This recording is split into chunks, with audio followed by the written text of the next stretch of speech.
Guys, we're starting. Any questions about previous class? Any questions? Classes, hash table, I don't know, algorithms, anything? Good? Clear? Oh, clear in there. Okay. We had two more things left in classes. Let's talk about this. One is polymorphism, and the other one is encapsulation. Then we're going to JavaScript. Okay? Just read this. Do you understand what this means? For example, I want you to check. We have two classes. You remember our bird and animal class? Check out this one.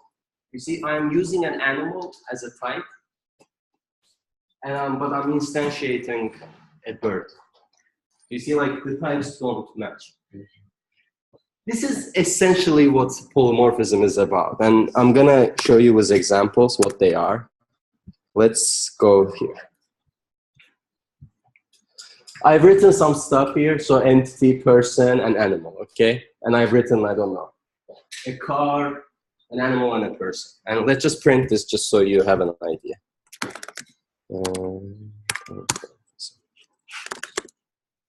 Do you see this all is here, right? But if you actually check it out, we are using 3 different types. So now the idea is that we only use our main type. So like I have a type here called entity, you see the main one, and everything is derived from this entity. Does this make sense to everyone so far? So I'm gonna change them, just write entity. I want you to look at the code and tell me if you don't understand any part, okay? Just for 2 minutes. I'm not gonna say anything. If you won't need a scroll, just tell me.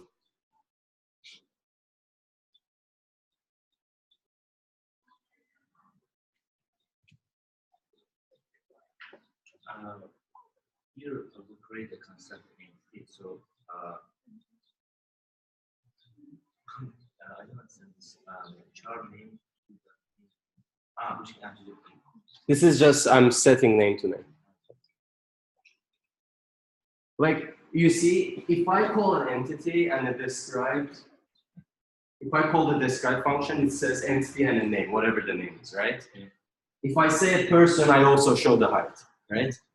And if I say an animal, I say, oh, can it fly? I don't know, whatever. And a vehicle. So a vehicle has like a year and a horsepower, a car basically. So what do you think this should print? Like what I've written here. What do you think this should print? To bring them with. So like I have 3 describe functions, vehicle. We go with describe. But so this is gonna call the vehicle describe, this is gonna call the, let's test. Is it clear? Do you guys see it, everything? Okay.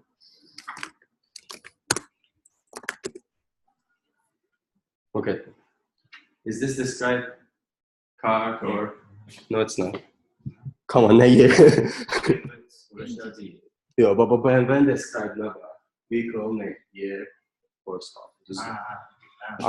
Now, but this is showing only the description, you see? So you might ask why this happens. Because in C++, C++ is called a strong typed language because you need to have these types, right? And a compiler thinks that this type refers to the describe. Describe refers to entities, describe, okay? It doesn't refer to vehicles. Does this make sense? So like if I actually change, let's say this one to vehicle, this is gonna now run this one. Make sense? But I don't want to do that. Why? Let's say that I have a world that I created, and there are lots of vehicles, cars, and everything. And it would be annoying to just show this somehow, right? So I created a base class called an entity, and I'm gonna use that throughout my application. Does this make sense? So like the idea is that let's say that I want to create a list of cars, animals, and people. How am I going to do this? Just from this code. List of cars and Vehicles and animals in one list. I want all of these to be in one list. we can create the method in the main function, right? With no, like, let's say that I have this. I don't know that. There's gonna be something, right? I'm just gonna write type for that, okay? And I'm just gonna say entities is equal to, let's say this. And then let's make it a little bit nicer so it looks nice, okay?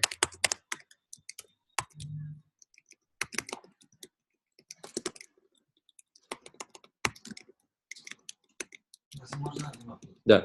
Здесь новый объект, это Подожди. Да.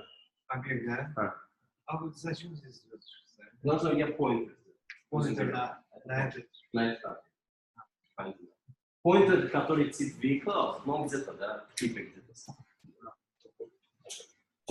Pointers are nice. Don't be scared. Don't point.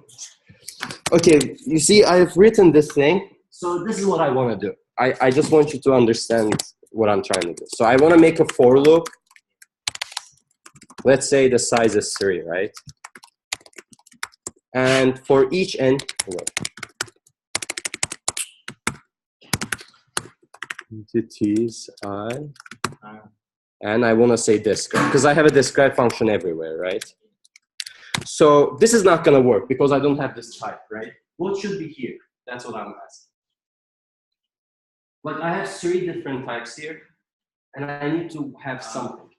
The name So that this one, right?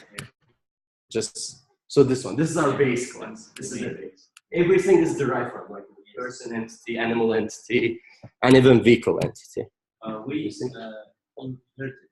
Yeah, we inherited. All of them are inherited from entity. So I want to change this to entity because let's say I have a world and I don't know these types. Right? These types are created when I'm running my application. Like someone says, okay, create an object or open a chest in a video game. I don't know. Does this make sense?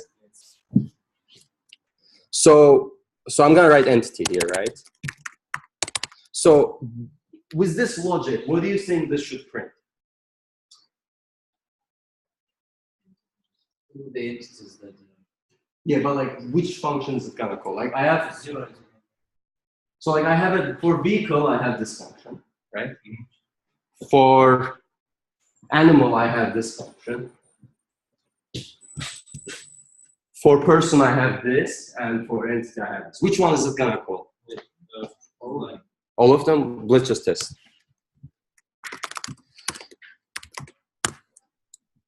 Well, yeah, next to it, let's remove this.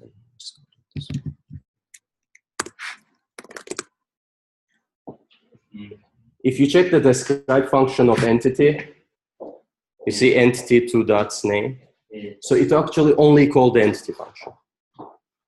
So this is where the polymorphism thing is about. We need to somehow make it so that this function actually works.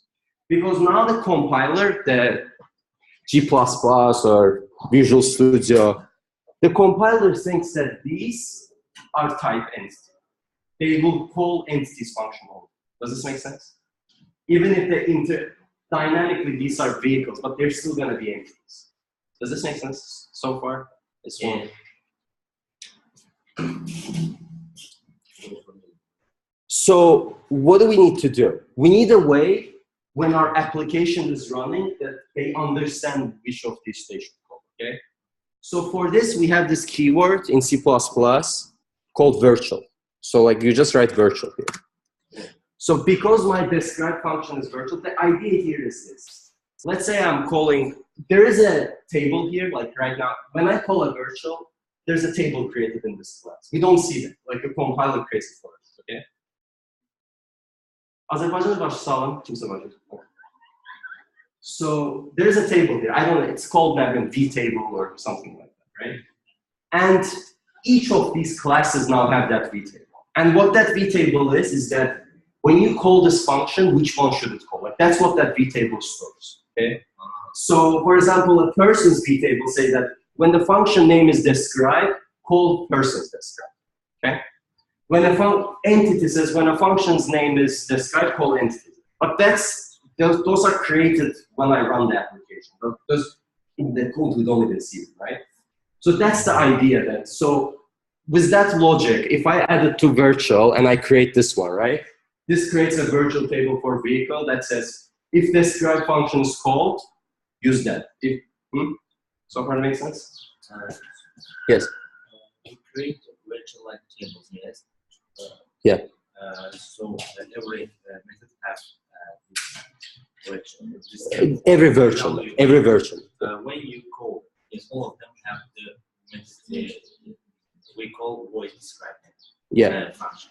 So how it knows that? So like here's the thing. Assume there's a virtual table. Like let's just write it as a code, just for an idea. Let's say that we have an object. Even I'm just gonna create. Just an idea. Well, let's say vtable, right? And I have a name here. I'm not gonna put type or anything, and I'm gonna say pointer to object. Okay, does this make sense? So, and because I made that virtual, the compiler underneath we don't see it. Created this. Okay. Well, and you see this constructor right now? yes. So this is what that does here. We don't see it so, like it's in the compiler. When we construct, it says table, new vtable, okay? And let's say name is describe, because our function, and this. Does this make sense? Yeah. So, and when we call this function, this first goes and checks this vtable, okay? If it finds a record in this vtable, okay? So it calls the function from that vtable. Does it make sense? So like your actual describe function looks like this. Just an idea to explain it. Well, it looks like I mean, it's kind of trigger, right? it's a table. Like it's a table. Le fait so, można принести тест cinema. Да, я.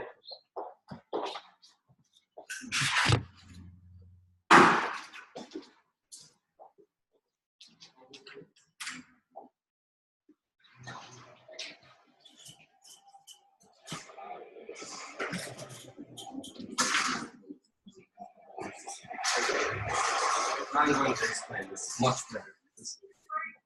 Yes. Is this something similar to Java overriding two-string method in Java? Yes. Overriding any method in Java. Java does this underneath. Java is written in C++, so they do this. Without them, it's not possible. So, but even like in Java, the abstract functions, they're the same idea. But people who don't know Java, so we have to kind of explain. Okay. Он это означает, что эта функция сейчас виртуальна. Вот здесь сейчас задатность. Okay. So when you make a function virtual, let's say I have 3 objects, right? I have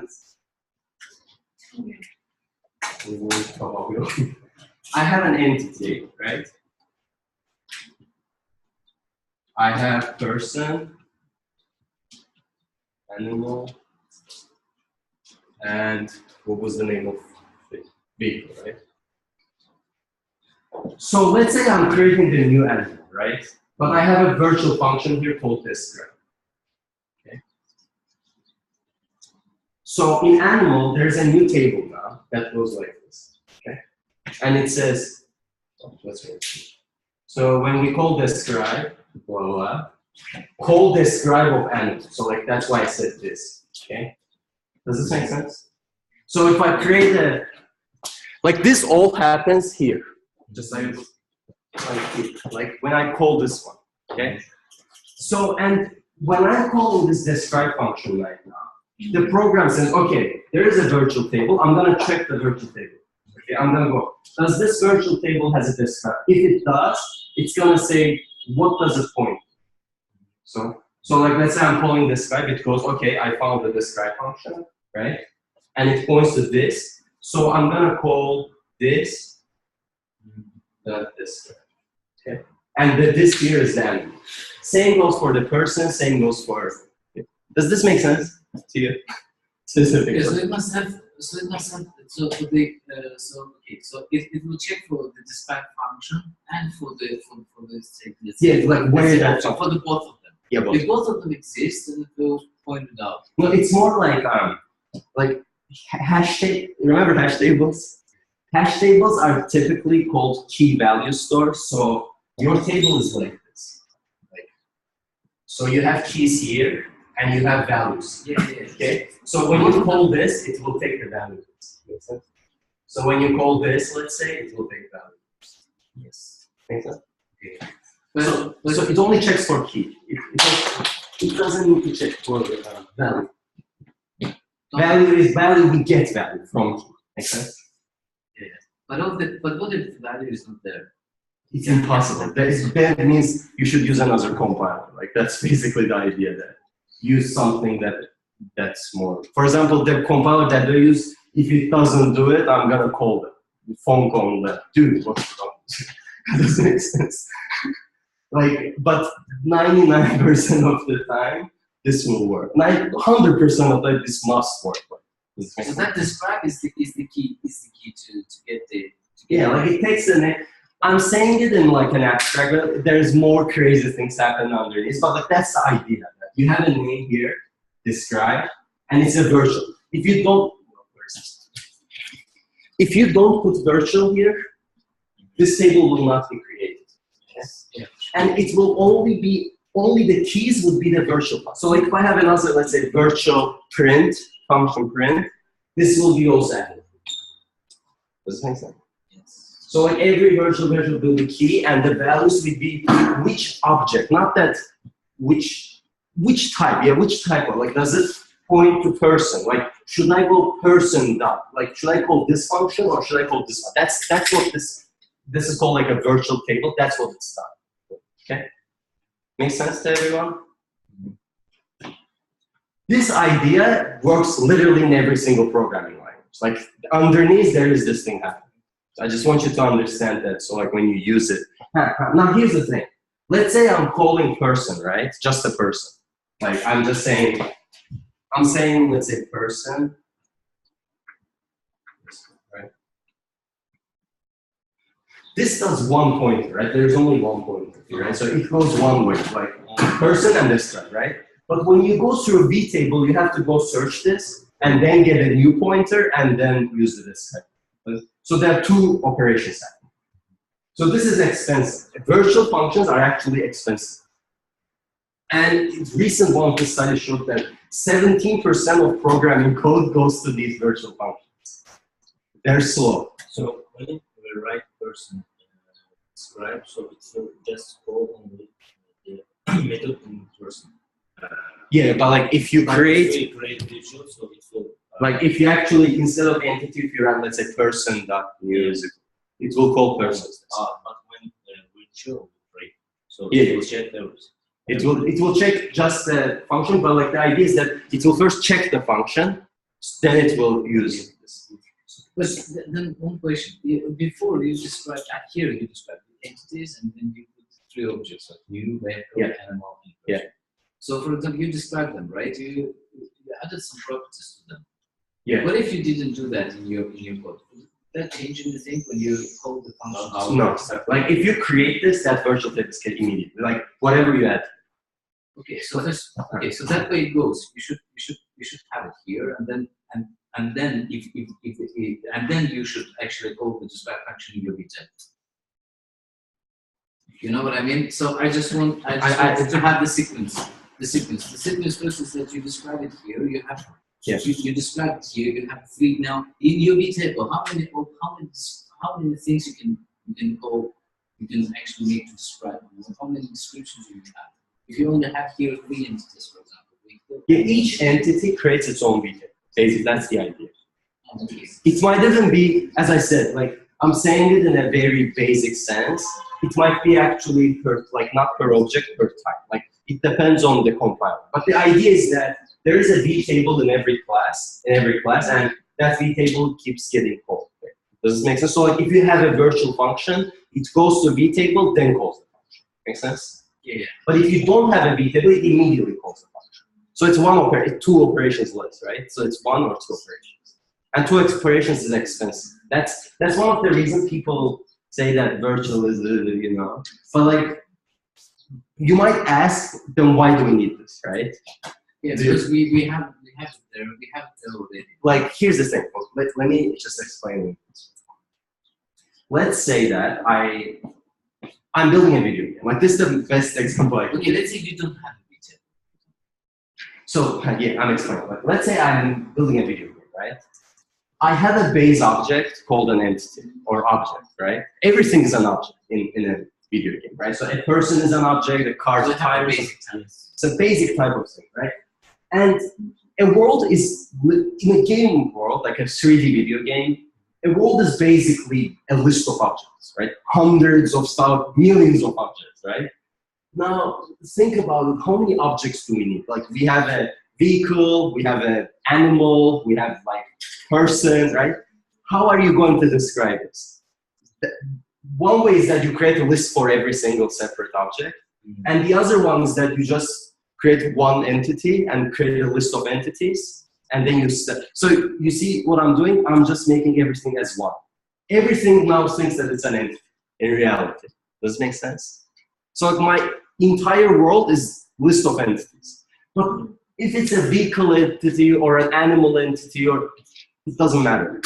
In code-wise, like programming-wise, I don't even care. Does it make sense? Yeah, that does.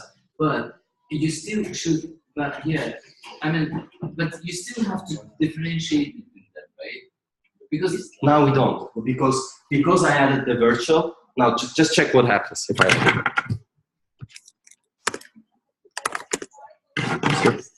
This is before virtual. It only gave the entity. Now this is with virtual. So you say you want to identify, right? Like, my describe function is essentially for me to see that I am identified. Does this make sense? I separate. But in programming, it doesn't, program knows it already. Because there's V table, it says, okay, there might be some trick. Does this make sense? 100%. Хочешь по-русски говорить? Я тоже это.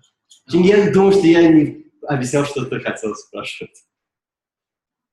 Просто даем бахета. Вот В в любом случае, лист вот этих объектов ты в любом случае распишешь, да, правильно? Да, вот, я сейчас понял.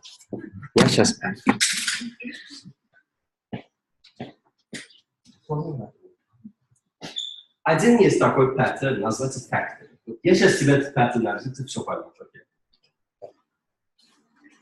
It's very advanced already, but just for this, I'm going to explain.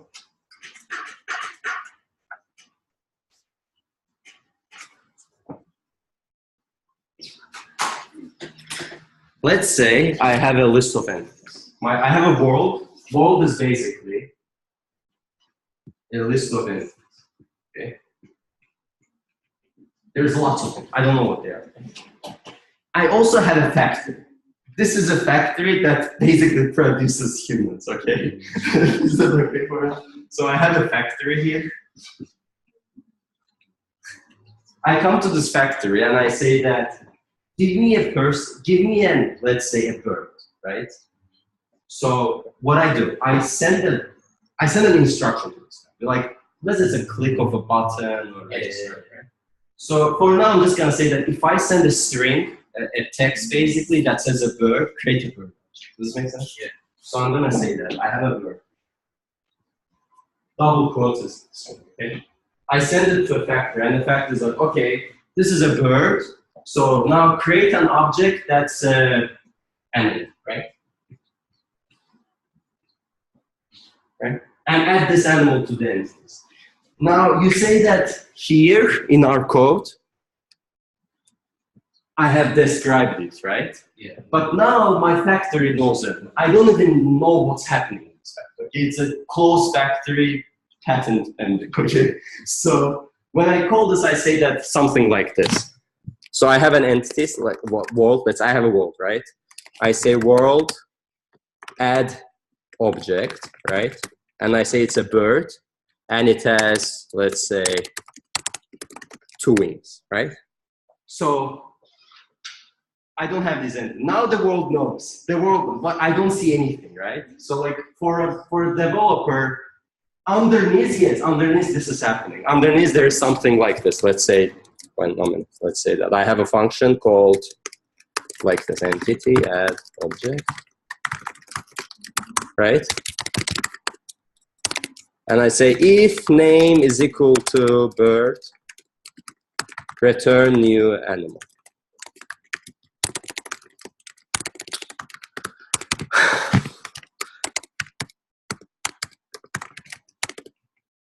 So, but this is not visible to me. Okay? This doesn't exist. I don't know what's happening inside. I only have this function, and that's the only way I can add objects. Yeah. So you might say that, okay, I have to create multiple lists to do this, right? But like now I don't even have this in. And I have a function in my world that's called just show everything I have in my world, right? Yeah. Does this make sense now? Yeah. That you don't show these anymore. Like that's the entire idea of literally programming, that you do not always hide stuff, Make it that everyone works with entities. You don't even care if there's an animal or no one cares. Does that make sense? You just shorten your code. Your code, and you also make it more easy for developers. Let's say that you're building a library. You hide stuff. You just hide it. Yeah, you just hide. Literally. That's what this is about. Like, just think about it. I have a factory that I just give a string and it gives me a value, right? And I might even have a file. Like, just read a file and create my object, right? And underneath, so the developers, like, let's say a video game, right? They created these classes for themselves. So like, they can separate it. Okay, now it's very simple, right? But let's just say that you have a vehicle and it has a function drive, right? And the bird has, I don't know, fly, right? So like, those are the things you add in these derived classes, and you do like a, let's say, virtual function, right? In the entity. And for example, like human.fly is like, no, I can't fly, right? But the bird that flies is gonna be, I can fly. Something. Make sense? Yeah. So like that's the idea, that you hide this, you don't care. And when, let's say, a third developer comes in and they want to use your video games code to build their own whatever, right? So what they do is that, oh, I have an entity, I'm just gonna call the factory and say that, okay, give me a BMW, for example. Okay, so that's what it is, just to hide stuff. So that's why it has key, and you just address the key and get the object. Yeah, that's for the function, but that's not the V table. That's the idea of polymorphism. That you see, I hid everything. I don't even have these anymore if I have a factory, right? That's the idea. That you simplify and you only use entities, because my entity, I have a function in this describe, right? And that's all I care about. I don't care if there's some internal something happening.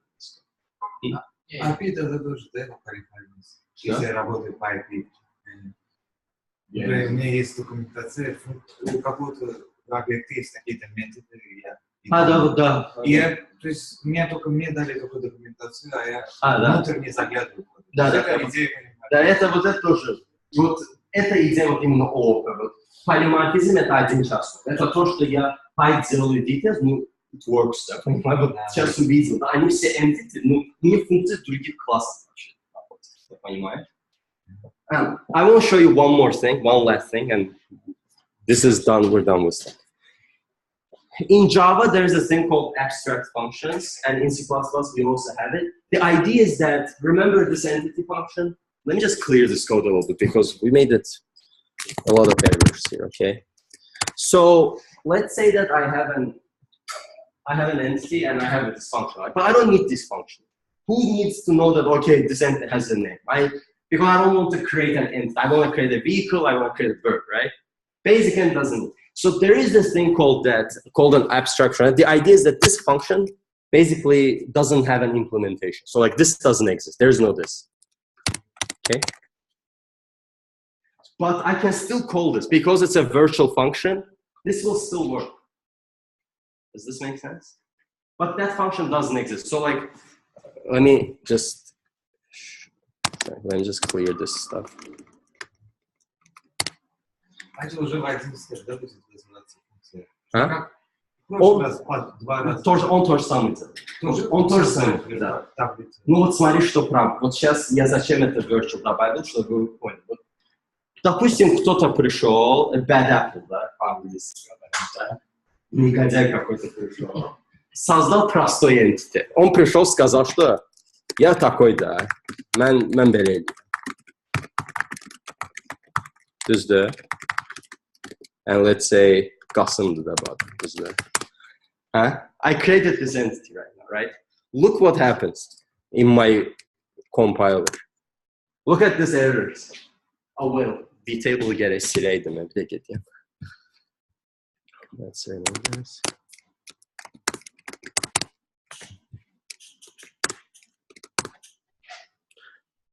Harda qaldı bu table?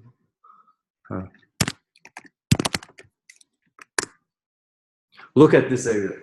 Allocate an object of an abstract class type entity. It doesn't allow me to use entity as an object. I can't create an object of entity. I can only create a vehicle, I can only create an animal, but I can't create an entity.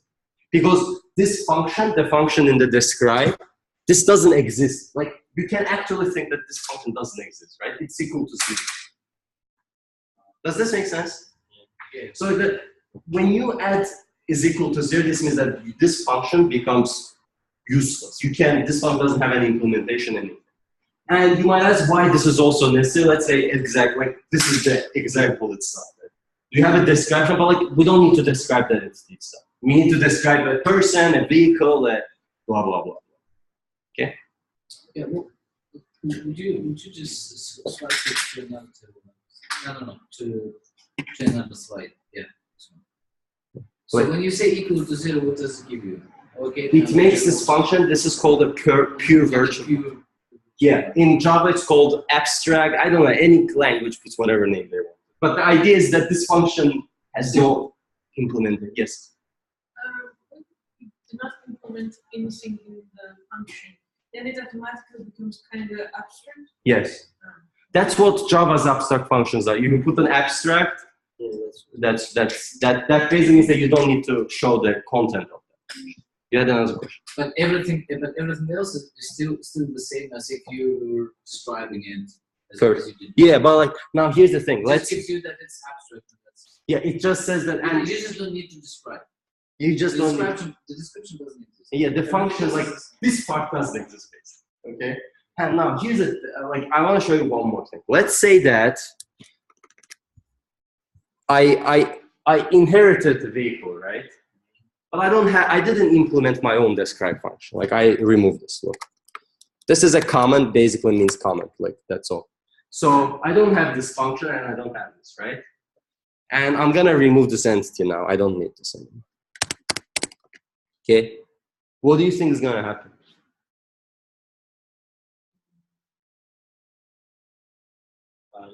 Yes, because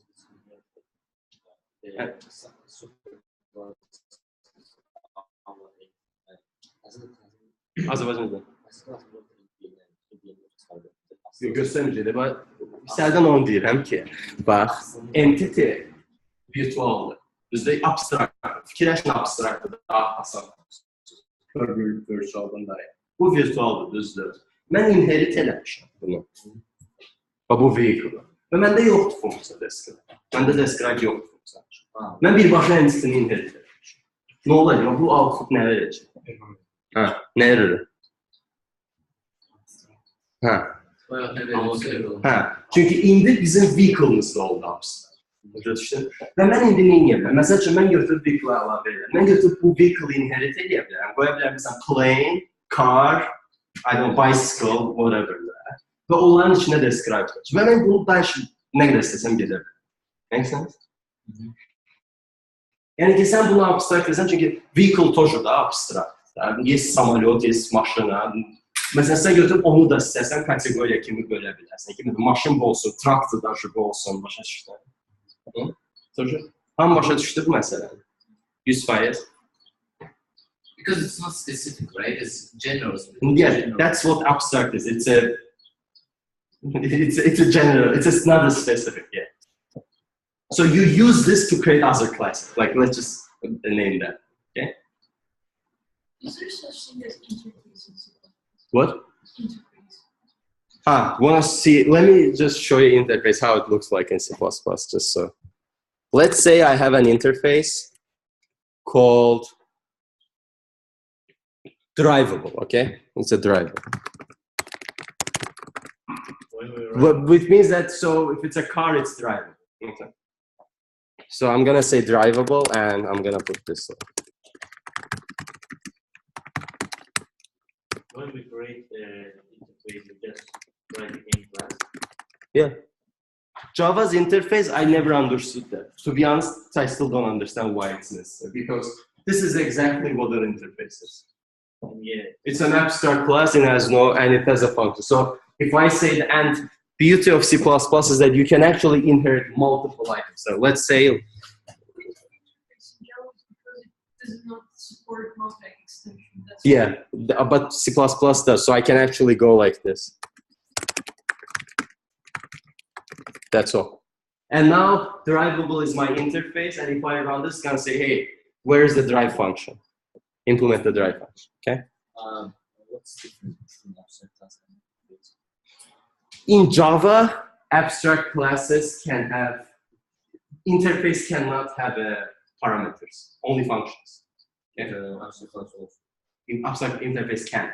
Abstract can't. You can create an abstract class and have a name, let's say. But in interface you can. But in C++, everything is abstract, so you can have anything you want. And the way you showed an interface in C++ is you literally maybe just, I don't know, add like interface next to the name, just so that you know it's an interface. Typically people write it like this. I drivable, so like I is interface, yeah. But people who don't know Java don't worry about it. Java just, those people are crazy. So don't worry about it. In reality, they're all abstract functions. They're literally all the same thing, just for easiness, you know. In Java, basically, people write this, and that's it. But what's the point? You know? Okay, да. Я там не понял, но это... Интерфейс не понял, не нужно понимать. Не интерфейс, это лучше после. Problem нет. Is it clear? Yeah. Abstract functions, that's basically what polymorphism is about. That you change a type, you use one type to represent another type. Idea is that. Well, I had this many things, I never even went through them. Anyways. And per virtual functions. Now I want to talk about, this is the last part of C++, and then we're moving to Java. So, JavaScript. So let's say that, so I have this, right? Like, let's just ignore this for a second. Let me just wonder. Let's just do this. Let's see if this runs, and then I'm done with this. Okay, so I have the same thing here, the same BMW, blah, blah, blah, blah, right? The same code as the previous. But now, right? Yeah, but now the idea is that, you see we have this model, year, HP, right? I can actually, if, let's say I'm creating a new class, let's just create.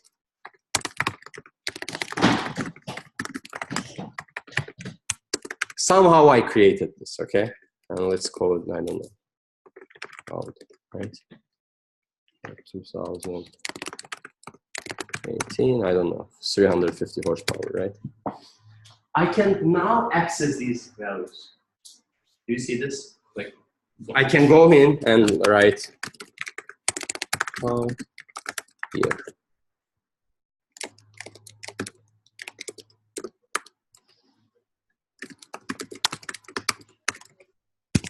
So, you know what this is going to print, right? 2018. Let's say, just an idea, that I don't want people to access these values, okay? So only inside my class, like only, let's say, vehicle can access these values. Does this make sense? Yes. So this is what we do. It makes sense to you. Does this make sense to everyone else? That I want to hide these from the developer, from whoever who's playing, right? So what I do is that I go in here. You remember this public? I put this private. So what does private mean? Private means that this area, like whatever is private, only the class itself can access it. So like, you can only access these values inside, let's say, class vehicle.describe or vehicles constructor, or if you have another function, only that function. Is there such thing as package default and protected? No. But does this make sense? That let's say I want to hide this. I still have them, but for example, I don't want people to go and write this, or someone might actually go do this. Just an example.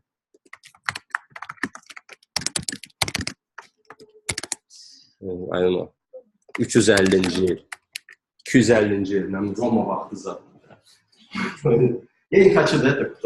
I don't want anyone to do this, okay? So when I put this to private, I get this error. Look. Okay. Look at it. Is private member of vehicle. You can't access this. Make sense? Can be public or like Java has it also. Java, PHP has it, Java has it, Python does it. It's, the idea is the same. Like, maybe Java puts it in another, Java doesn't, but like, Python does it in another way. I'll show it to you in a moment. But the idea is that you hide these things so that developer doesn't access them, okay? But developer can still access describe because why? Because our describe means it's public access. You can call any of these functions. But if you can, then what's the point of? But like, someone didn't do this. Okay? For example, let's say, here's an idea. Let's say I have a function called a setYear, and that function checks if the year is less than 2000. Say you can't do this, for example. Then you create a function. Let's just do this, just so you understand. Let's say I have this function, right?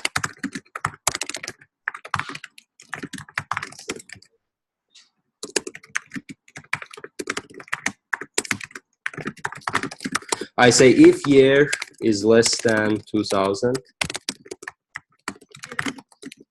what are you doing, right?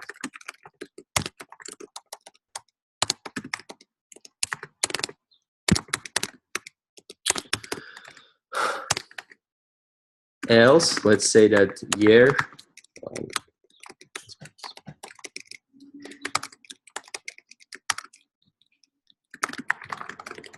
Does this make sense? This code makes sense to you?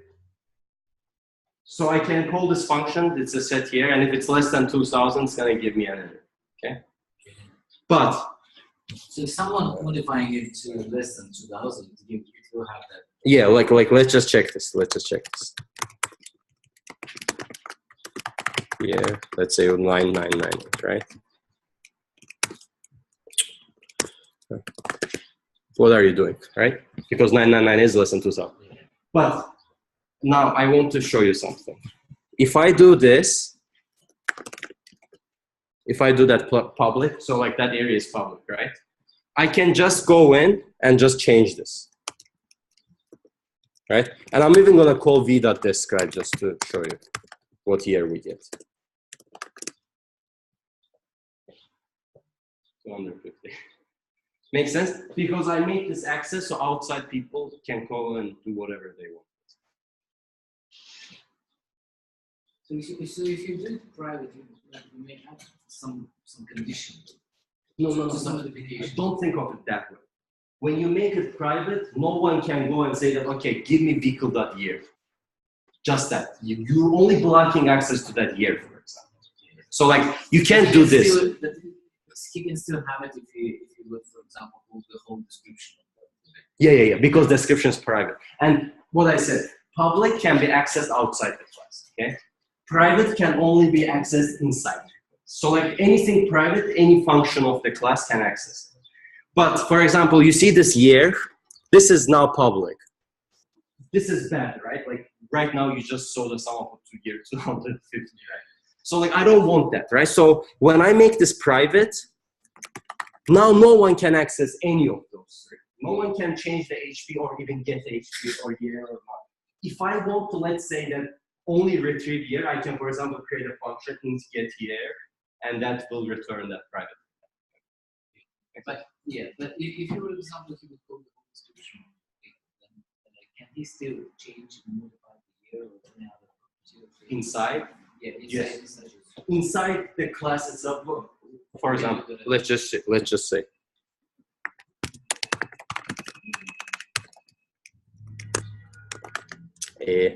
Bunu silməliyəm çünki это public.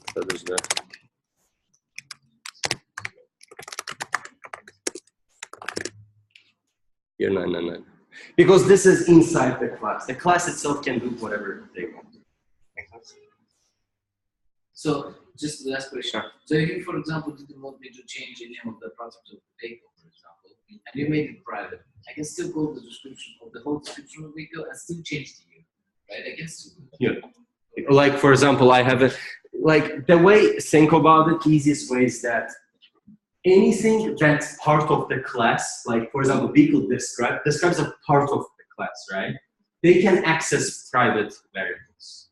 Anything that's public, anyone can access outside the class. For example, year is private now, right? But like, I have a set year function that's public. So outside the class, people can access this function. But this function is part of the class. So this can access private variable. Make sense? Any questions about private public? Okay, there's one more, and we're done. Let's say I have an entity, right? And I want to hide entities, for example, name, from outside, but I want to give it access to, let's say, person, animal, vehicle. Does this make sense? So a person, animal, vehicle can access the name, like this property. Okay? Do you understand what I said, right? But I don't want anyone outside that to access. Okay? So like if I put that private, I said private is only for the class itself, right? But because of that, there's another keyword called protected. The idea of protected is that this class is whatever is protected, every derived class can access it. Okay? So like the person can access the name, animal can access the name, because they're this. Make sense? So like if I go and if I go and do this, right? So like my construction and blah blah is public, and let's just do this. You see, everything is working. Well, I have the set here because let's remove this. But now, if I want to print the name of the vehicle, I can go in and look what happens. Name is protected member of them. Does that make sense? But if you look at the describe, I use the name here. Does this make sense? Private token на один класс. Вот так. Если vehicle, вот давай example этого name, давайте, хорошо. Вот смотри, сейчас. Я пусть этот year удалю отсюда, 999 не нужно, да, нам сюда. Я тоже удаляю. Давай я его делаю private, окей? И смотри сюда. Name is a private member of entity. Он мне, смотри, где 26-я линия, а düzdür. 26-я линия у нас какая? Вот это. Ну для person, да, например, person тоже есть, да. Видишь, здесь name есть. Это name находится в entity. Но из-за того, что в entity это private, это только entity сам видит. Уже person не видит, вот animal не видит, другие не видят. Protected все видят. Да, все только вот эти видят, ну publicly не видят. Понял? Вот outside... Mainly никто не видит, mainly. Да, вот так можно. Все дочерние видят. Да, вот именно дочерние видят. Вот protect идея то, что все дочерние видят. Okay?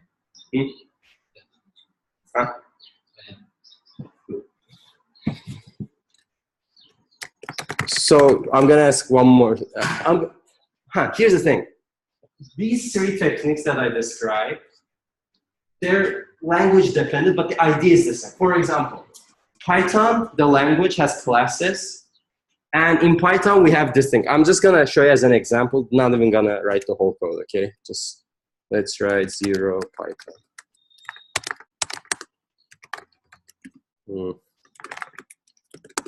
In Python, you write the classes this way. And you have, let's say, name is equal to this, right? In Python, we don't have private, public, blah, blah, right? But as a community, Python developers decided that if a variable name starts like this, for example, year, right? You shouldn't access it from outside the class. Like, I'm not kidding. Like, this is how it is. There's no private. Like, if you can go and change it, do whatever you want. But as a community, they decided just don't do it. Yani dostum, that is fine. But the idea is exactly the same, right? Just different type of implement. Anyone does it however Let's do it this. Like the concepts don't change. That's the idea. Like OOP is OOP in whatever language you use, okay?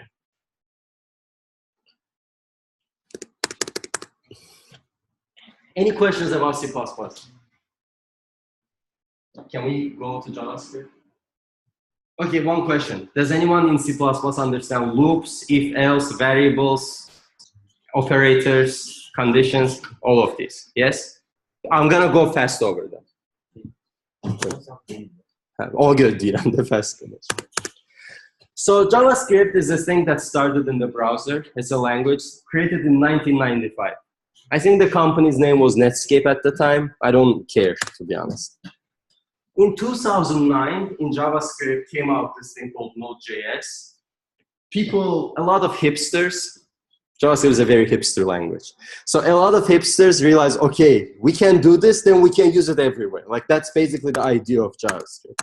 Websites, web apps, desktop apps, mobile apps, server apps, even video games. Even databases. Like for example, there's this database called MongoDB. This is how you use JavaScript to get whatever value. Okay? But every environment has different set of functionality. Like there's default language JavaScript, which is like C++. But for example, for websites, they can have some other attributes. For example, in websites, there's this thing called document object model. It doesn't exist in any of these. In mobile apps, for example, you might have iPhones, I don't know, for example, iPhone has settings, right? Like you can add a settings page. So mobile might have that functionality. On a server, you can access the file system because it's in your server, right? Like this is the idea. But in 3D games, you can access, I don't know, 3D objects, okay?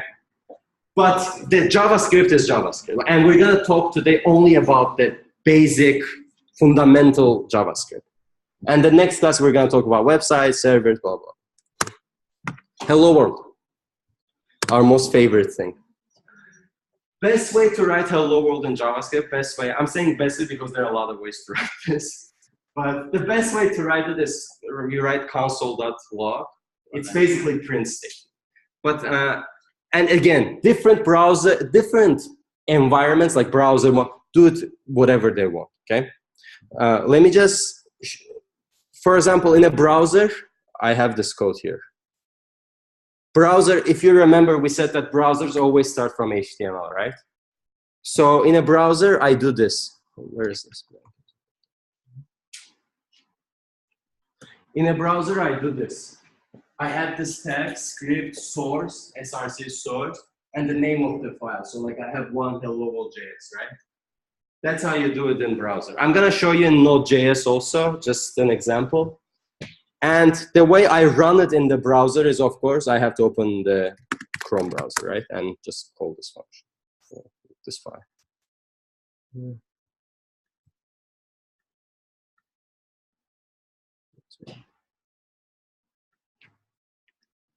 Nothing is shown, right? But if I go to inspect and console, let's just make this bigger. Do you guys see it? Okay.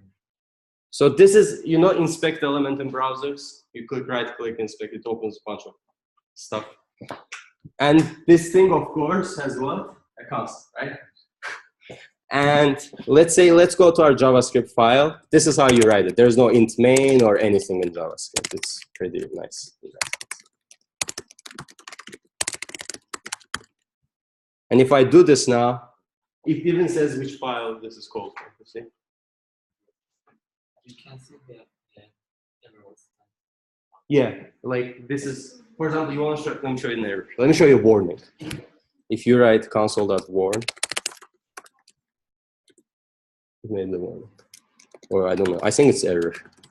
I think. Oh. But log is like print, basic thing.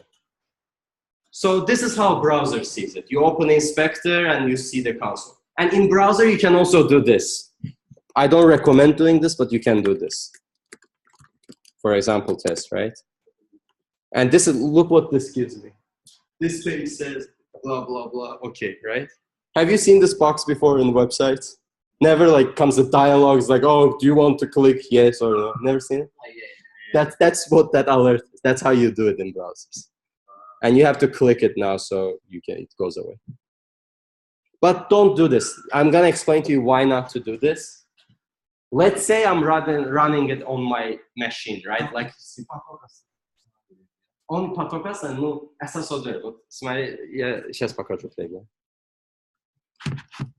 let's say that I have a one hello.js, right? I have installed a server-side JavaScript here. It's called Node.js. We're going to talk about it in 2 classes from now, but for now I have it, just so you see. If I write Node, this is Node.js. Just look what this function error is. Alert is not defined. Because alert is part of the browser. Like, I want you to understand when you think about it.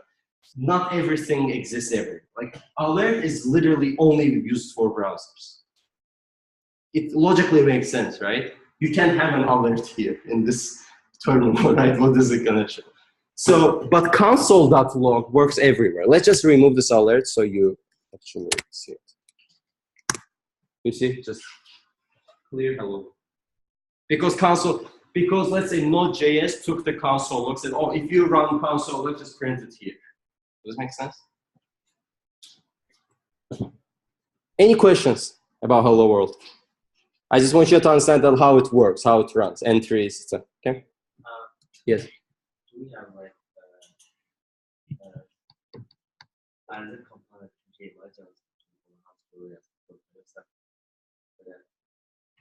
Her oldu var. Aha. Ne öyle şey. Ha?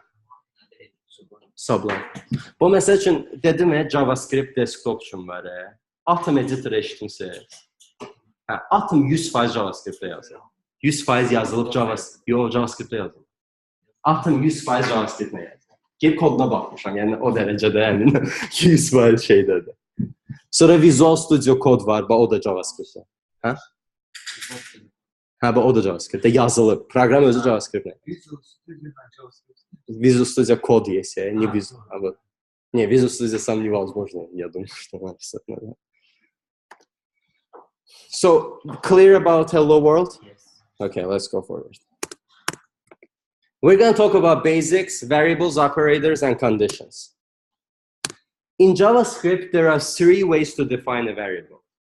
Do you remember in C++ we had int, float, I don't know, character? In JavaScript, none of this exists. Just literally, you know it's good, but you will never need them in JavaScript. So there are 3 types of ways to write this. Var, let, and const. Const is, let's say, constant value. Let's say, for example, pi is const, right? You will write it. So const cannot be changed. That's the idea of const, okay? So this is how you write it. If you want it to be a string, just write a string. If you want it to be float, just write. It will work by default. This is called a weak typed language because, you see, I don't have any types. JavaScript just knows that, okay, this is a number. This is a floating point. This is a string, okay?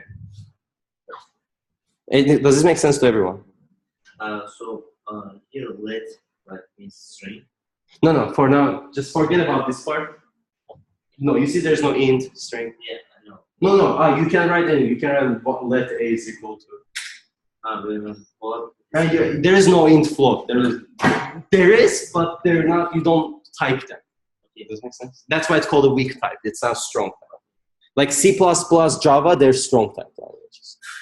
А вот если мы вначале arg присвоили 10, а потом присвоили string, да, а что происходит на бэкграунде? Как он сохраняется, да? А он меняет его на string. Он меняет на string? Да. А в памяти вот... Да, он там может... Он там тоже меняет тип? Он может новый тип создать. Вот как, если как C++ developer думает, он там новый тип создает. И говорит, что это, пусть пойдет с этим типом, сейчас будет работать. И другой тип будет. Потому что по-другому, как программирование, невозможно. Да? Когда с байтами работает, ты можешь просто менять. И это тоже как array, да, если подумать. То же самое. Give a short, And I'm good. in those abbreviations, like constants. Yeah, I'm gonna talk about them in one moment. Okay. I just want you to understand this. Okay? Does this make sense? Yeah, 10 is like some variable 10. No, like do you understand that? Like you see, there's no int, no. Yes, that's what I want you to understand. Okay. Now var versus let and const. This is a very annoying thing in JavaScript. Here's the thing.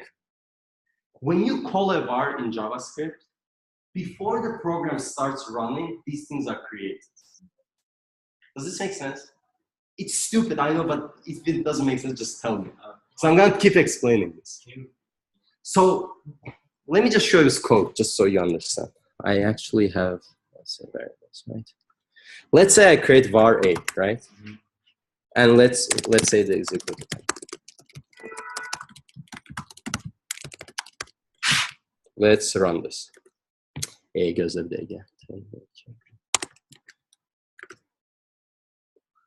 Hello world to variables. It's easy. So you see 10, because I said var a is equal to 10, right? Now I have to ask you a question. What if I do this? Не 10 будет, no? Undefined. Да. You see, вот я сейчас потом, когда let покажу, вы поймете, что творится. If you do it this way, the first one's gonna give me undefined, you see? But here's the thing. Let's change that var 8 to let, okay? Well, I'm gonna keep this so you can see the comparison. I'm gonna say b, let b. So what is b gonna print? Okay, 7 knowledge on. On 15 koyak git fərqli olsun.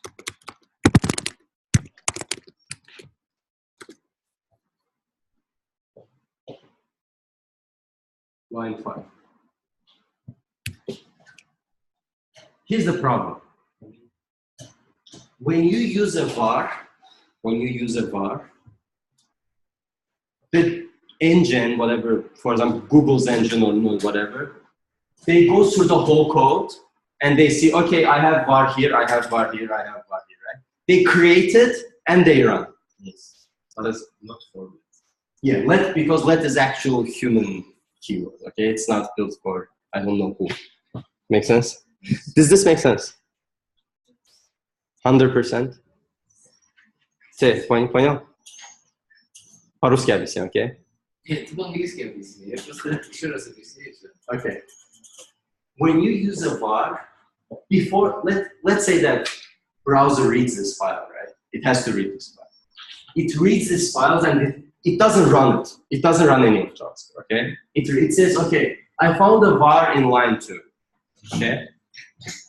Before it runs, it creates var a, and it sets it undefined. Then when it runs, well, a becomes 10, blah, blah, blah.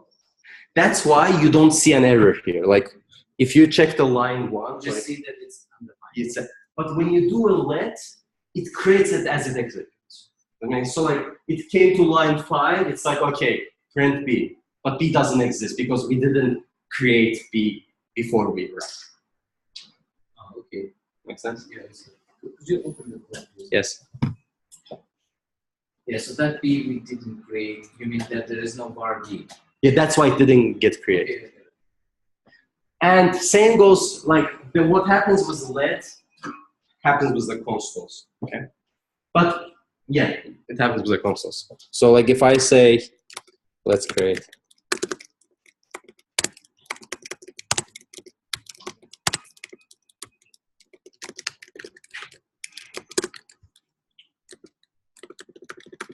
You should have a bar for whatever you want to run. No, I'm gonna give you this. Okay. You see now it says C is not defined. Because only var. It only happens with var, okay? So when it's var, it creates before it runs, okay? Now, here's the thing. What is the conclusion from this? This is my conclusion. You can do whatever you want, but this is what I believe, okay?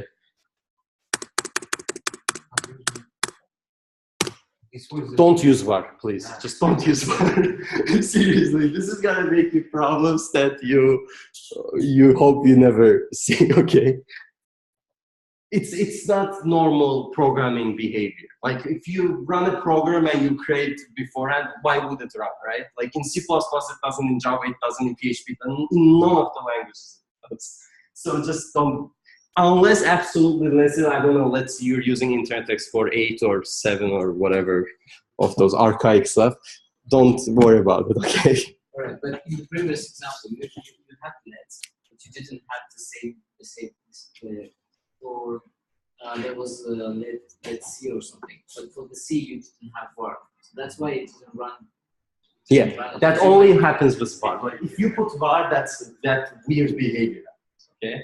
But if you put let and const, that doesn't happen. And this let and const is like 2 years old or 3 years old. This is new stuff. Like JavaScript can finally realize that, okay, we should become normal.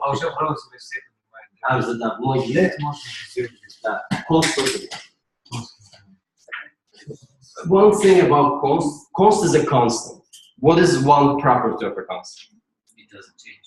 Exactly. Like if you actually go and change C now, it's gonna say I cannot change C. Okay? Does this make sense? Yeah. I'm gonna keep this for now for here, so like you guys can go and check this home.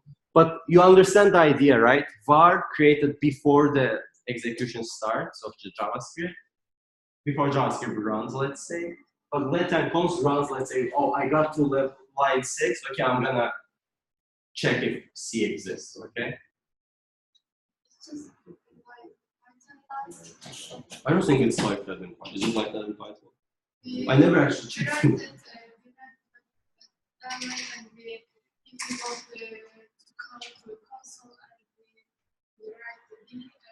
No, wait. I don't believe this. 1 minute. Python 4. Print A. No, A is not defined. Literally the same error as JavaScript. But there is no way. Okay, if you do this, A is equal to 10, print A. Print A. That will work. That makes sense, right? But in JavaScript, the idea is that, wait, let me just close this. Where was this? In JavaScript, the file, the JavaScript, whatever, console or whatever, this thing checks this file first. Okay, it goes through this whole file and it's like, okay, I have a var at line 2, right? I'm gonna create it before I start running. Does this make sense? And I set the variable to undefined. The compiler, Да, это вот браузер так целый. Node.js тоже самое целый, я уверен. Node. Вот. Видишь, B is not defined, но это undefined. Ну, это Google. Ну, один раз проходит, да? Да, он один раз проходит. Если loop есть, это уже больше. Ну, JavaScript line. Все коды в мире вообще Azerbaycan'da. Bütün kodda linya by linya.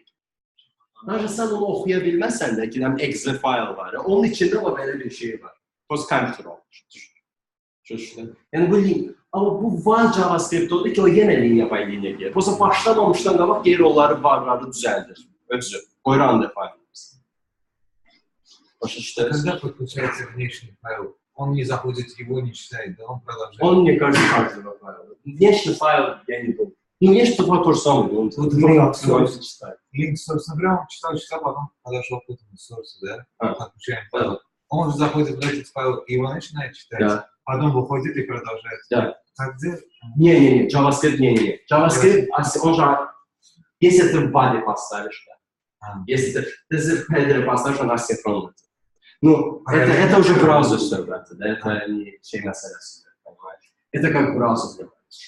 Ну, идея любого языка, это то, что он не понимает. Clear? Okay. Bilirəm öldürdüm sizi buna, amma bu başa düşmək lazımdır. Ona gəl. These are arithmetic operators. I'm not even gonna talk about this, okay? Just plus, minus, bölme, vurma, remainder. One specific one is this. If you put two asterisk stars, it's üstü. Yani 2 üstü 5. Bu 2 üstü 5'ti mesela. JavaScript'te bir tane böyle rahat şey var. Bilmem neye rahat da hiç kim işletmez. Can we break example instead of let? Yeah, you can do let. I put const because I don't. The idea is that you can do whatever you want. You know, you want this sum not change, put it const. Are you gonna change it to the let? You should only put these three as let, let, const, And what? that's all. And my recommendation is don't use what, but you can use what. Okay. So there are no types. The idea is that there are no types. Okay.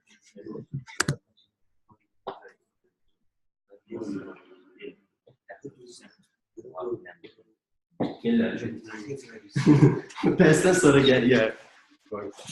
Conditional operators. Clear? I'm not gonna go. Now there's one special case about this, okay? I'm gonna show you this right now. My rule again is, please don't do this, just please. This is equal to actually this. This is a string on JavaScript. Huh? JavaScript, when it sees string, it converts it to number, so you. And this works, and this also works. This will be 2 to the 2 more 24. Okay? But just don't do this. You know, just because it exists doesn't mean we should use this. Is that 5 equal to 6? It's not equal. It's not. Neither. It's not. But you understand that, right? You can actually compare different types, and it will be smart about it. There is one way to fix this problem in JavaScript, because this thing happens because as I said, it's a weak typed language. Okay, so like there's no type, there's no int or float, so you can do whatever of these you want, right? Because of that, typically any weak type language, not just Java, has this function called strict conditional operators. The idea is this: you put three variables. So nida beraber, beş beraber, bir beraber. Ama ideya nedir? Bu Azərbaycanca. Bu number'dır. Bu yoxlayır ki, bunun value'su eynidir. Bax, indi value'su eynidir. İkisi də 5'dir, düzdür. Və tipi də eynidir. Bu da intli, bu da intli, məsəl üçün. Başa düşdün? Tipi yok. Ama burada indi biri stringli, biri number. Ben string'i number. Çünki beraber qoyanda o yoxlu. Bu bizim bu iki dənəyə bir comparison. Bu iki dənə comparison. Bu eləyir birincisi ki, 5'in dəyəri 5'dir və bu string 5'in dəyəri nədir? İkisi də 5'dir, düzdür. Onu götürüb bərabər eləyir, deyir, ha, okay, good. O birisində true'dur. Bunu bir dənə bununla olsa, bu true'dur. Amma 3'dən olanda o nə edir və deyir, and 5'in type'ı bərabərdir bunun type'ı. Başa düşdün? Anything clear about operators? Conditions, if else, blah, blah, blah. Okay? I just don't want to go over this if you understand this. And loops. Exactly like C++ loops, right? But you don't have int stuff, so you put let. Here's the thing. I actually have a question. This makes sense, right?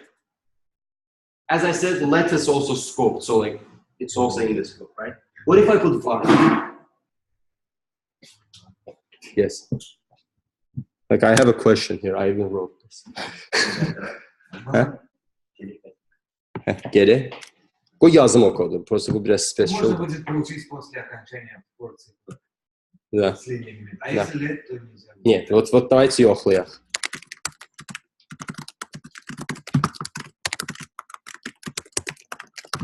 İyi. Let's say that I want to access I after the loop, right? Remember in C++ this was not possible. You couldn't do this. Yes. Now let's check. Can we do this here? I'm gonna change the template here to 7.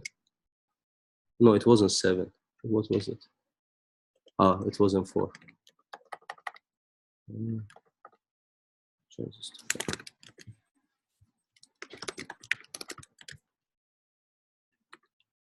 Eight went to 0, 1, 2, 3, 5, and it says I is not defined, right? What if I do this? What do you think will happen? Yeah, remember what I said? This, when it runs this one, it creates it before it starts, right? So what happens? Naturally, it will be until 10. Потом 10 будет. Yeah.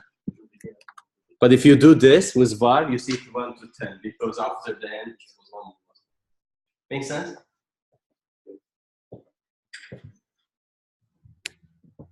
Clear? No? You remember what I said? Var is created before we start, right?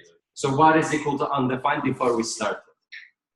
The way var looks, like if I make that var thing in let, using let, this is how it's gonna look like.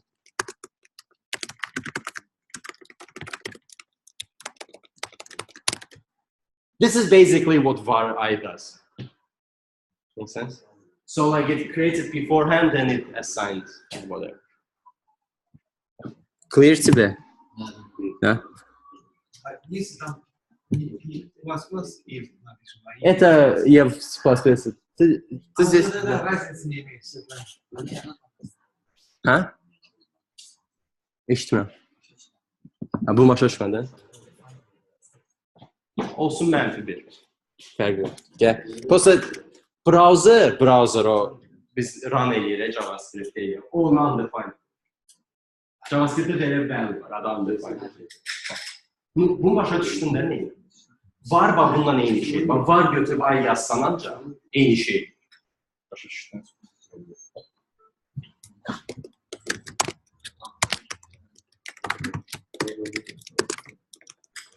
Bravo, gəl.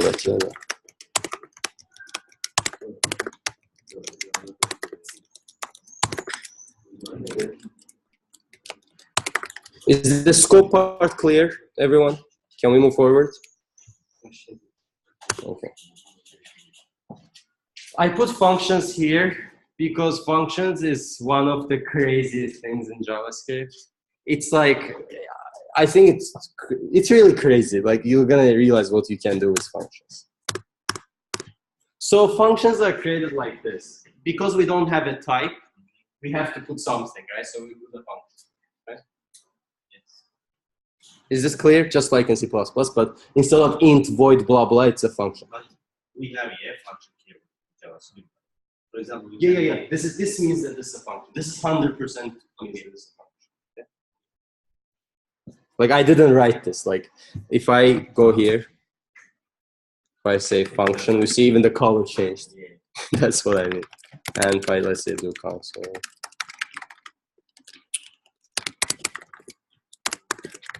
So, and you call it the same way as you did in C++, okay? And here we don't have main, like. Main is the browser, basically. Okay. Like that's the best way to think of it. In C++, etc., needs to be an entry point.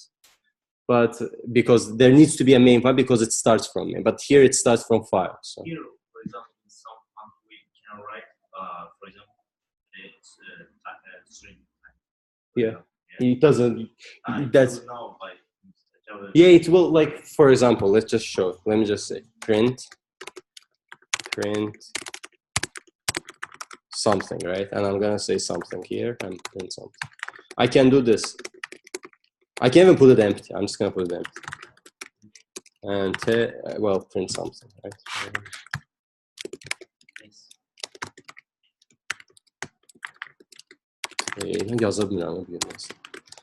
And I can do this. I don't know, 5.5. Make sense? It doesn't matter. It doesn't care. Right? It's avarakhana da. Make sense to you? Ты всегда так смотришь, я должен спросить у тебя. Я просто пытаюсь Окей. Понятно, да? Okay. Let's just show you what this does. Let's say functions. Test burada boş koyan da undefined. Boş means undefined in JavaScript.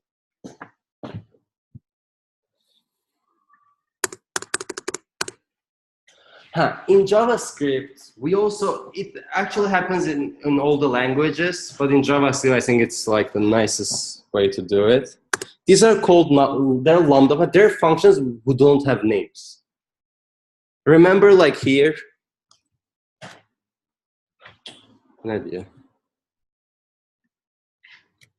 You see, I have a name, right? Print some, this is my name.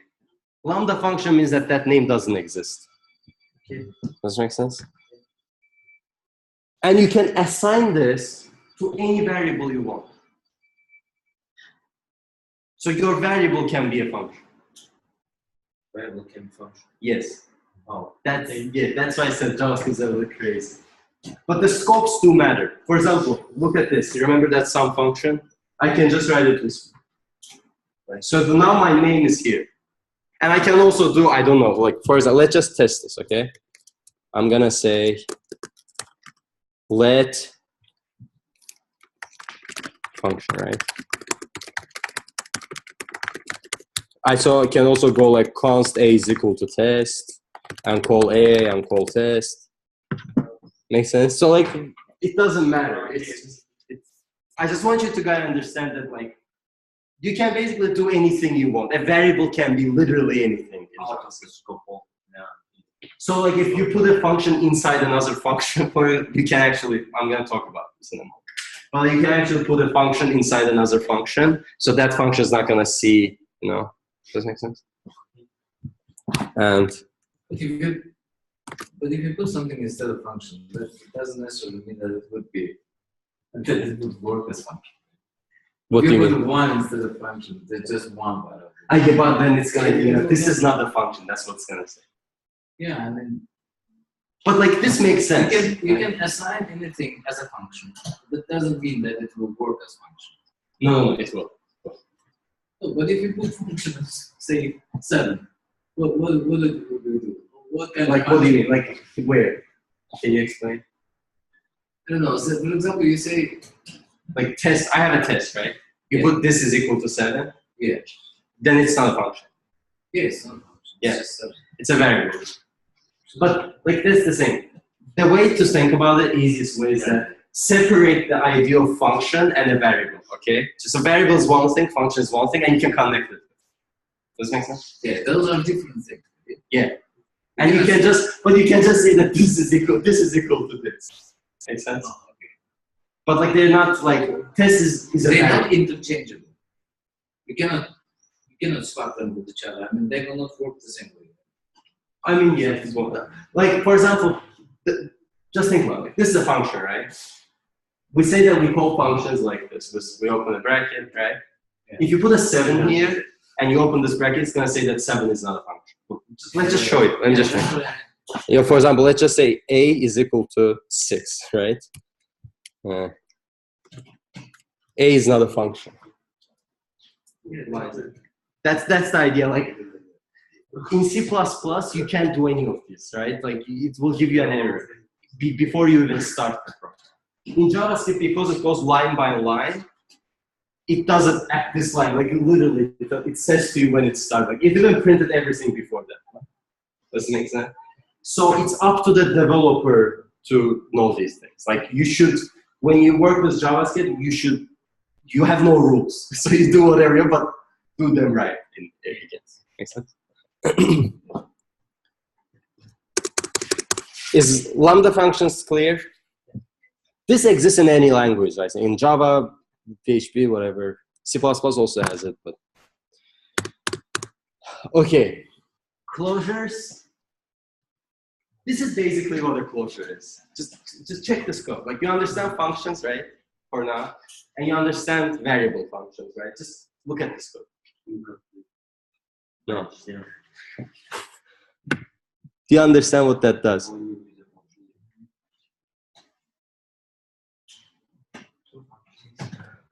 Yeah. Well, no. Best way to explain is that it's a function that creates a function. Like, yes, like you see this make adder, this returns a function, right? And so when I put this, does this make sense? So like, this closures is a very specific thing because this scope can access this, okay? Like for example, I have an A here, right? Yes. And this function is variable speed. This can also assign A, get A. Make sense? What's just my I call add 10, right? Now my A is equal to 10. Yes. So when I call add 10, 25, it does 10 plus 25. Yes. Right? But I can also create a new one, just called add 20. А на первом степе там B A плюс. Нет, это просто function. Вот, давай покажу. Ну, return function. Функция return ediyor. Ya return function okey. Eze özündən yəni B funksiya. Yok, bak indi gözle göstermişsin. Bak. Bir dakika gözle, bir tane. JavaScript'in biraz böyle şeyleri var. Başa düşəndən sonra xoşunuz gələcək. Let's say that I have a function.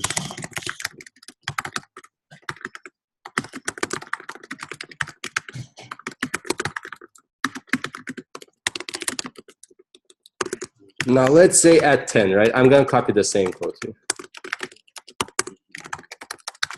I'm printing at 10, right? What is this going to print? Function. Yes. Understand why, right? This will print function because this thing returns a function. Yeah? Now let's check what happens. Function B return A plus B. Yes. Okay, then what if I do this? Oh, well, let's just... Huh? Ha, o yani fikir vermiyor.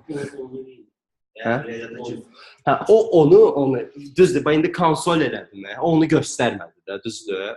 Amma proqram ağlında saxlayıb ki, o A ondur. Ama çünkü olursa da yani. Bak bu funksiya. Bu burada səhv göstərdi. Google belə şeylər xoşlayır. Bak ideya budur ki, return A plus B var. Bu indi elə bil ki, reallıqda elə belə demək. Bu indi bərabərdir 10 plus B. Bu funksiyanın indi definition odur ki 10 plus B. Çünki A bərabərdir 10. İndi mən bunu eləsəm, və mən indi bunu eləsəm, məsəl üçün add on 20. Bu neyi necək? 30 edəcək. Bu indi mənə funksiya vermir, düzdür? Çünki funksiyanın value'su var. İndi gəl bir dənə də şey deyək. Gəl biraz da bundan da. Gəl bir dənə də verək. Function C. Второй раз он не дал, потому что return не был. Bu onda вот 30.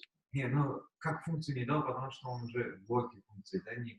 Да, он же вышел. Это он же создал функцию, он сейчас функцию просто получил. Вот я хочу 3 dəfə ilə göstərsəm, məncə tam başa düşəcəksiniz. Belə eləyək. Burada yazaq A plus B vursa olsun. Biraz şeydir. Bunu da silək, düzdür. Və indi gör nə olur bu. Bu indi bu funksiya. Çünki o funksiyanı çağırdır. İndi içindəki funksiya verir. İndi mən götürüb buna yazsam indi belə. Const multiply 2 olsun, bu bərabərdir. So da yazıram multiply 2 20. O yox, multiply. Mən nə səfər? Yox. Add 20 olsun bu, okay? Add 10, 20 olsun. Və bu da olsun və sonra da yazıram const C məsəl üçün. R bərabərdir add 20. Burada özüm çaşdım. Bu nə verəcək indi? Başa düşürsün indi. Vuracaq 2-yə bu. Bunu toplayacaq buna. Bu verəcək funksiyanın sıkıcı 30-dan başlayır və onu vuracaq 2-yə. İyi. Yanılmışsın. Bu nə deyir?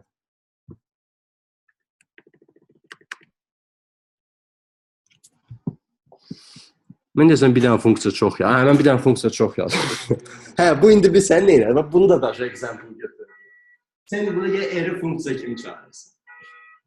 Və indi mən burada gəlib belə yazım. Mən səhv yazdım, dostum. Başdan yəni ki, bu unlimited, bilmirəm də, bu limiti bilmirəm. Gedir də hər şey üçün, nə qədər istəsən. Başa düşürsünüz buna? Əsas ideya odur ki, görsən bu, nə mənim çatmırmış. Hayf deyildi, o int main zad yazan, əlim çatı. Bunu görürsünüz, bunların hamısını access edir. Bu çox vacib şeydir, bu closure deyəndə. Ben size dedim, bak gelin interview'ye gelin Amerika'da hansı. Ben size bu sual vereceğim ki bu hansı verirsiniz. Когда говоришь функция внутри функции, они не как бы заполняют. Да. Надо говорить, что есть область деятельности. Да. С нижней функцией можно Да, вот это очень важно. Ben sana konkret interview sualı diyorum size. Bak bu interview sualı siz programlayan interview'da girsiniz.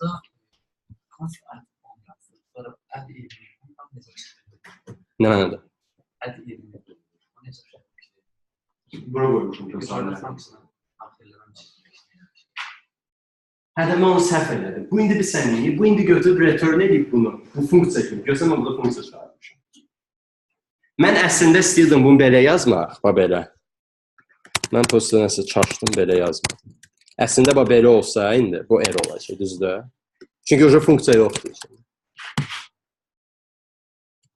Make sense? Çünki o funksiya deyil. Bu birbaşa value. Return edir bu value. Amma bunun içində bir dənə də funksiya olsa, bu da funksiya olacaq. Bir dənə də olsa, bir dənə də. Və mən scope deyəndə nəyi demək istəyirəm? Bunu yazsam mən belə, məsəl üçün, düzdür? Mən bunu belə də eləyə bilərəm. Başa düşdünüz? Clear? Ki ən hasan fikirləşmək olur ki, vecinə döyür bunu. Nəyə əsas edir? Hansı parentez deyir? Yuxarıdan aşağı. Bu əsas odur ki, bu bunu access eləyə bilir. Bu amalısını. Başa düşdünüz? Yuxarıdan, aşağıdan yuxarı. А вот по-разному можно подойти к этому объяснению. Вот как определение запомнить это? Например, если на интервью спросили, вот ты ответил, что отстали, да, тягиваешь. Вот по-английски mənə sual vermişdilər. Mən dedim ki, mən dedim example verir.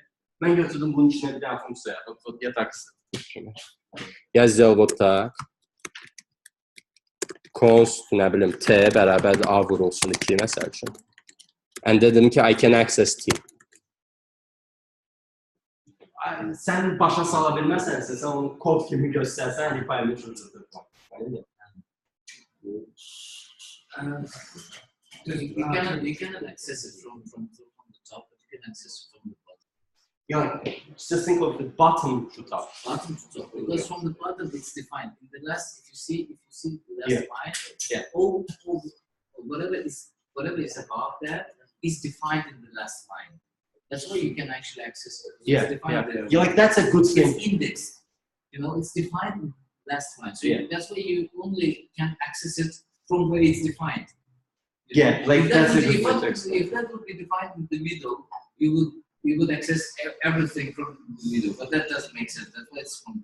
Yeah. Does this make sense? Понимаешь, ну если просто scope var idi, mən scope deyirdim, C++'da da. O scope-u fikirləşsəniz, bu logik olur. Düzdür, C++'da belə şey eləyənməyir. Sizə deyəcəksiniz, scope bir sən nədir? Bu var. Там 4 скопа. Вот это scope. Scope. Doğrudan da scope olur. Bu ideyadır ki, nəyi görə? What scope is the visibility area. And then have visibility box. So that's a good explanation. Понял, да? Сначала код просто показать. Вот реально код, если покажешь, и дesen ki, okay, like this can see the scope of this, aslında. Sen orada öldürmeyecekler ki, məəddətən başa saldı. Okay, gələ baxaq. 120 elədi. Closures clear? Very clear? Okay, nə qaldı bizdə? Getdi. Nədir baxaq. Поздно? Нормально, честно, потому что çok qalıb. Okay.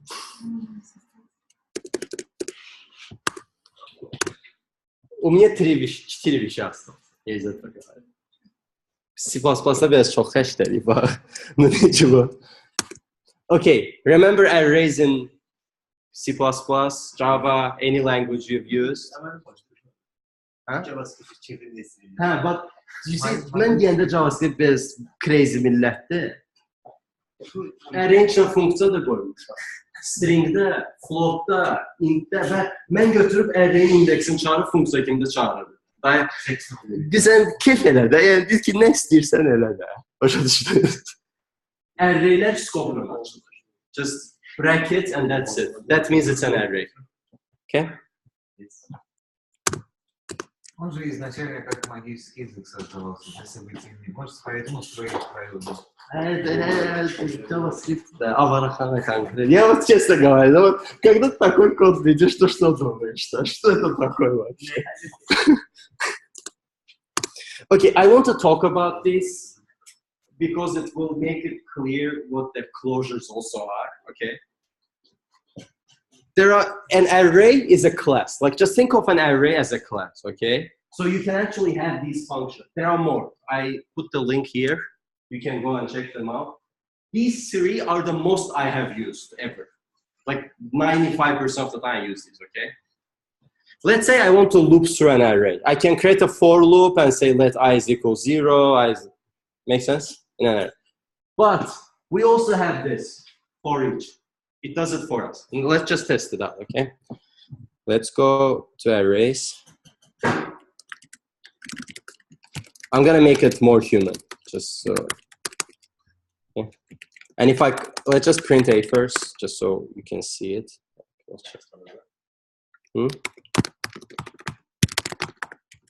Bulan da toString var ha. Arrays de diyorsun. 10-20. Chrome'da acaba sən nə edir? Bunu göstərim, bir dənə xoşun gələcək. Buna bir elementləri göstər, nə qoydunuz? This is clear so far, right? Arrays. Okay, so let's say I want to print every element of an array however I want, okay? What I do is this. I say a.forEach, okay? If you remember, I said functions can be basically anywhere, right? So this function's argument is a function. Does this make sense? So like, I actually write it this way. Function. For each function, argument is a function. So for each loops and then calls the function that you provide. Okay? And there is an x. This function has an argument also. This is the every element basically. And I can just say, for example, console log x. 10, 20, 31. Make sense? Clear? These are called, there are a lot of names, or some call it higher order functions, first order function. This is like used everywhere in JavaScript. Like that's a recommended way to do anything in JavaScript. Okay, so make a function that calls a function. Now I want to show you what map is. Map and reduce, they're very cool stuff. So the idea of a map is that you take an element and you change that element. And then you set it back. Does this make sense? But for example, I have 10, 20, 30, 40, right? I want to multiply every element by 2, for example. So what I do is this. A.map function x return x multiplied by 2. We always should write that to change something. Look how simple it is. Yeah. Isn't it better? So that's the idea. And this returns a new array by the way. I want you to understand this. This doesn't change the A. It returns a new array, that's the new. So you also have A. Başa düşdünüz? Yəni bu funksiya təzə array alır. Və götür o funksiyadan keçirdi və səndə öyle bir konsol log eləsəm indi bunu. 10, 20, 30, 60, 40, 20, 86. Nəsə. This part clear, right? Yes. In JavaScript, there's also one more function called reduce. The idea is that you take an array's element and you reduce it to one variable. For example, let's say I want to add the sum of every single item. Like every single item in C, right? I'm not sure about the function argued. I'm going to check it out. But if I am not mistaken, this is how it goes. X, I, and accumulator. I think. Let me just check so that this is clear. Argument. Ne sen yaz. There's that.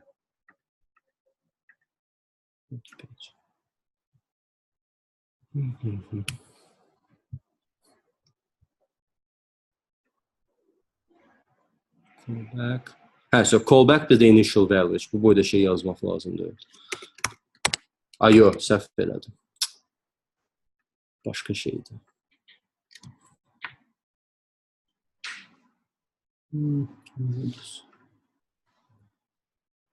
So I have an accumulator, current value. So. Tərsin olmalıdır. Ya bunu da sum qoyaq. Yaxşı, qısa olsun biraz. Və x. Yes. So what this does is I have a value sum right now, and I'm gonna add this sum to x. Does this make sense? So like I start from 0, 0 plus x is 0 plus 20 is 20. Then this sum becomes 20 now. So then I said 20 plus 40 is equal to 60, and now that becomes 60. And you keep going. Yeah. So I just return sum plus x, right? But I also need to have an initial value, right? Because what is sum right now? Nothing. So I can put an initial value here. For example, 0. So it has two arguments. One argument is a function, and the other one is initial value of this sum. So you close the bracket after 0. But when you open it. No, like just check this out. Like this is one function, and this is the second argument. This has two arguments, right? One argument is a function, and another argument is a value. Yeah, can't you do that just without 0? It will just sample. I don't know what to do. Let's try it. I'm pretty sure it will put something. I don't know, but so let's just test. Okay. Because if you don't put initial, like as a rule of thumb, I will always put it because I don't trust this. Like, as a developer, I don't trust any language, okay? Because whatever they do, I don't know. Make sense? For example, Chrome next version comes, someone is drunk, so they made it 10 for initial value, and your entire program broke.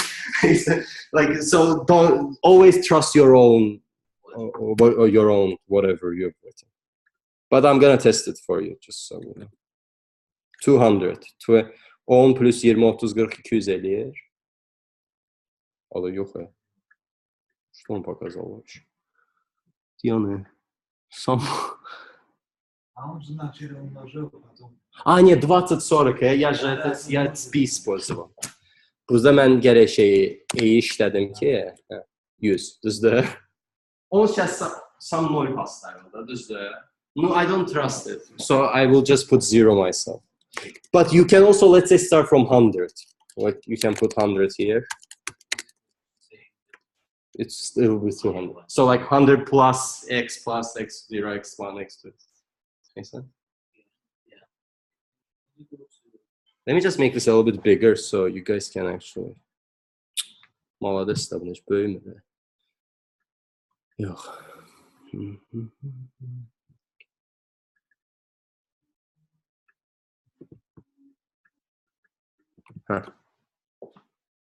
But before you put the constant C equals to A dot lab. That was just to show that this is equal to this, right? But A is also still, A is equal to 10, 20, 30, 40 right now, right?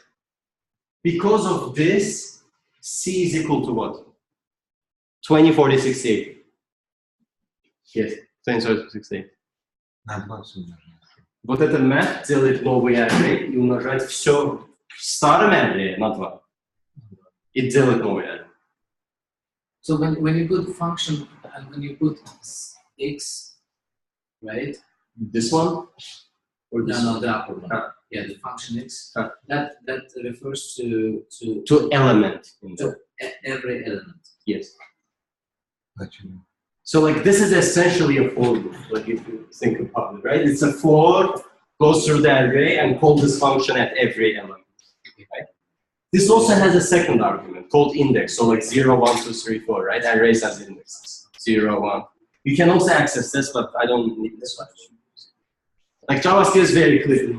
This function actually has two arguments, but it doesn't even care that there is a second one.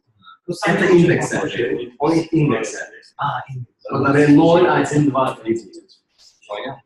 Но это реально не нужно. Если он говорит, что по всем работает очень. Иногда надо, вот иногда циклуса надо индекс. Не знаю, Зайд, вот у меня были проекты, где нужно было.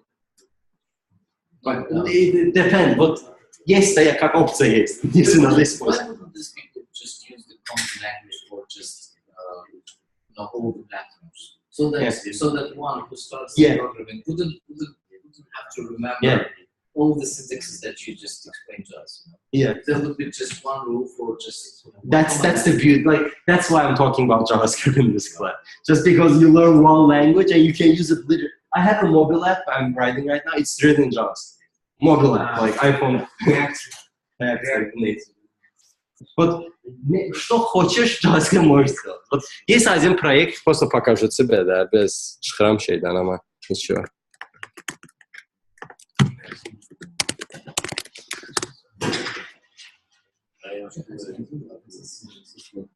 Видишь это? Вот это продукт, создать игры. Вот он продукт, такой, где ты рисуешь, например, объекты создаешь, игры создаешь. У него язык JavaScript. Ты можешь JavaScript создать, как я говорил, entity. Можешь создать entity. Но он ограничен. То есть не все абсолютно. Каждый, я сказал, да, в слайдın axırındaki, her environment'ın öz şeyi var. Öz функция. Ну, база остается. Это везде это то же самое. Эта функция везде будет. Понимаешь? Кроме, может, браузер. Не будет, ну. Понимаешь? Is this clear? And push pop is that, let's say you created an array and you want to add a new element to it, right? You just use push to insert a new element. Yeah. And pop is remove. Remember I said stack is push pop? This is a stack in abstract sense. Clear? Arrays? Okay. Well, this is arrays. Objects are dictionaries. You remember I said key value, like for example, vtable. They're hash tables. If you remember, you said, are we going to use hash tables again? This is one of those cases. Dictionary is a hash table, and you write it this way. Again, you can put whatever you want to. But when you access it, you can access it this way, you see? .c, because we have a c here. C'nin values. C вот array я говорила 0, 1, 3, 4, key, да, вот эти индекс. У него индексы вот эти. Логично?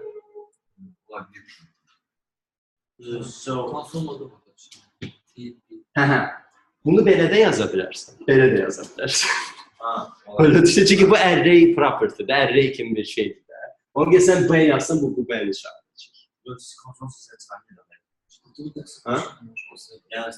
Yani konsol T dosyası var aşağıda. Birisi çilenin Bu B'dir. Yani syntax.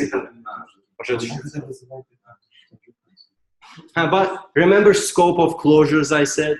This can access itself.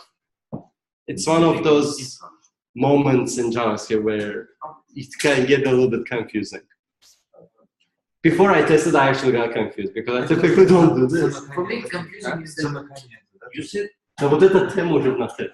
Yeah, you said that T.C is the same like T. No, I meant T.C. Let's just create this so I can explain. Let's say T, right?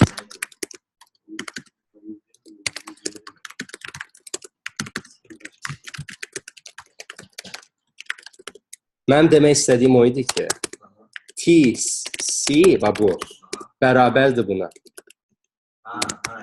Yəni iki cür yaza bilərsən. Və başa düşürsünüz niyə bunu iki cür yazmaq olar? Nəyə görə lazımdır iki cür? Yani Bax fikirləş, bir dənə fikirləş ki, səndə bir dənə value var. Mən prosta bu practical example göstərim sənə də. Bax, yazaq adına D, bərabər dayə. Düzdür? Sən indi bu D-ni necə çağır? Mən sən istəyirəm ki, T-dəki bu value ilə olan parametri çağır. Bax, mən elə bir sistem yazım ki, başa düşdü nə demək istəyir? Ya, indi fikirləş ki, T.D deməkdir ki, bunun içindəkidir. Bunun içində D var. Düzdür? Başa düşdü? Ona görə sən bunu işlə. Ham başa düşdü bu mənim dediyim. 100% başa düşdü. Hadi security, да? Не он не для security. Вот если у тебя есть variable, ты хочешь access, вот bunun içində variable sən nöqtə ilə yazsın işləməyəcək. Düzdür? Из этого самого arrange Дэвисон напишем вместо C. Например, вот здесь, если ты напишешь, он будет там.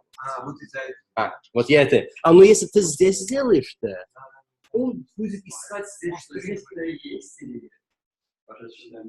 А куда ты ее? Тоже понял? Да.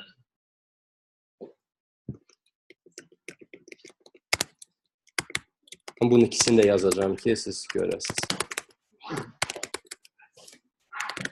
Evet. Clear about objects. Yes.